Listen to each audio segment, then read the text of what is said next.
Hi everyone, I'm Neha Singh, certified financial planner and founder of Womanista. And today we're going to talk about a financial product which all of us require, but we don't think of it till we really need it. I'm talking about insurance. Insurance is just like the seatbelt in your car, right? The fact that you have it, the fact that you don't need to use it gives you a peace of mind. But in case there's an emergency, it can come to your rescue. Similarly, having insurance is having financial safety on your side. In case of any crisis, an emergency, it will save you from financial ruin.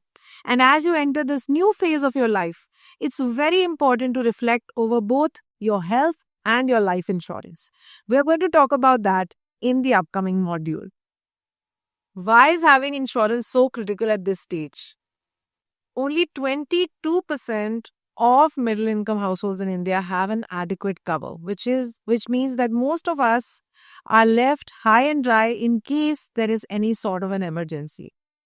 Now, parenthood is not about just taking responsibility for another life. It's also about having the financial preparation in case of any eventuality, right? So, apart from taking care of financial, physical security, it's important to build the financial security for your upcoming family, for your upcoming baby. So, finally, the baby has arrived. We're all overjoyed.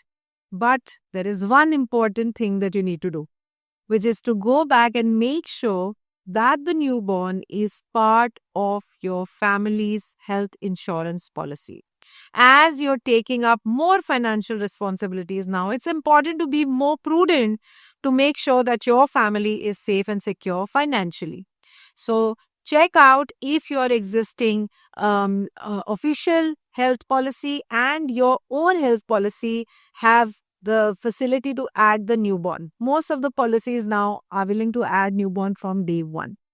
Make sure you also have this covered by any other benefits that your company might offer. The newborn is updated in your system so that any other benefits are also provided. This is also a good time to reflect whether you need to take up more cover or all your existing policies are adequate or not. Now, like I said, life insurance policies are long term policies, right? So, which means that you need to make sure that you're able to pay these premiums regularly. Remember that if you're not able to pay your premiums regularly for life insurance policies, then your policy can lapse.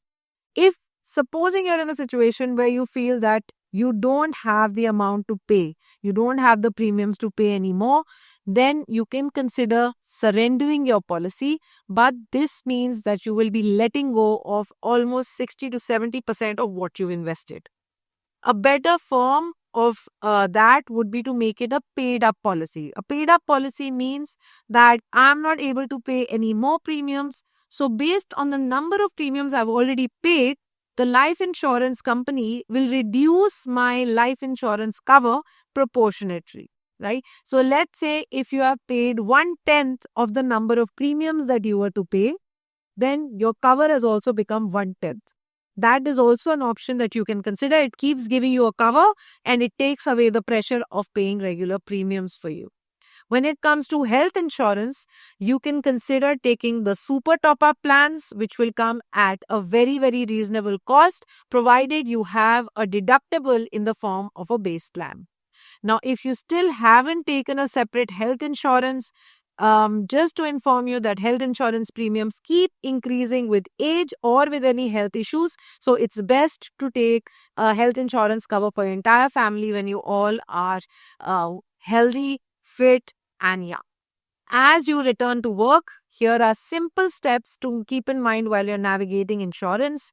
Make sure your family's needs are covered through both your life and health insurance cover. If you need to top up your health insurances. Make sure you have all details of your company's cover. Also, ensure that all your annual payments, annual reviews are done on time. Set a calendar, it's the best way to do it. And of course, don't forget to keep communicating and sharing this with the important family members. After all, you take insurance to protect your family. So it's important to keep them in the loop so that later on, they are not struggling and they are not confused on what were the benefits that were really available to them. Looking at three simple scenarios: how much life cover should I have? A couple earning 12 lakhs of income, having, say, a 25 lakh home loan, requires 1.45 crores in life cover. So 10 times of your annual income plus any outstanding loans that you might have. If you're looking to plan for the maternity, then make sure that you check the maternity cover available from the employer and keep some amount additionally aside from an emergency fund or a maternity fund perspective. Finally, if you don't have a health insurance which is adequate, you can consider taking a super top-up plan. A health plan whose premium is around 15,000 for a 5 lakh cover, adding a 10 lakh kind of a top up with a 5 lakh deductible will come at approximately 3,000 rupees or less, right? So you don't need to dish out a lot of money to get additional health insurance cover. Here are the things to keep in mind while you are looking at insurance during this phase of transition. The first one is to make sure that you have a life insurance cover. What we suggest is a term insurance policy, at least 10 times of your income, plus any outstanding amount of the loans that you might have. Looking at health insurance, which comes in handy in case of medical emergencies, have at least a 5 lakh kind of a base plan, which is your own plan, separate from your company's plan. And if you want to increase it, consider a super top-up. Make sure that you have a maternity cover, preferable to have one through your employer. Otherwise, it might be slightly costly to get a separate cover for yourself. Having an emergency fund 3 to 6 times of your monthly expenses. Make sure after the baby, all the nominations, all the paperwork is updated to include the newborn, and all the policies must go under an annual review so that you're not missing out on premiums. You know that you have adequate cover in case of any change, in case of any new development in your life. Make sure you're doing your annual policy reviews.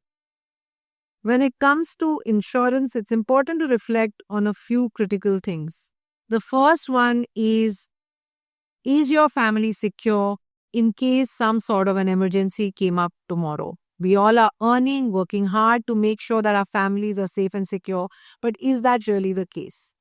Do you and your partner both have adequate insurance, life as well as health? Are you relying excessively on your company for everything? A small cost that you might incur in the form of premium will go a long way tomorrow if you decide to part ways with the existing company or decide to do something of your own. Finally, have you considered or have you planned for the growing needs as you step into the next phase with your family? So it's important to reflect over all these points as you're entering the new transition in your life. So here were a few points to keep in mind when you're considering health and life insurance and going through this new phase, this new journey, keeping sure that your family is not just emotionally and physically protected, but also financially safe and secure.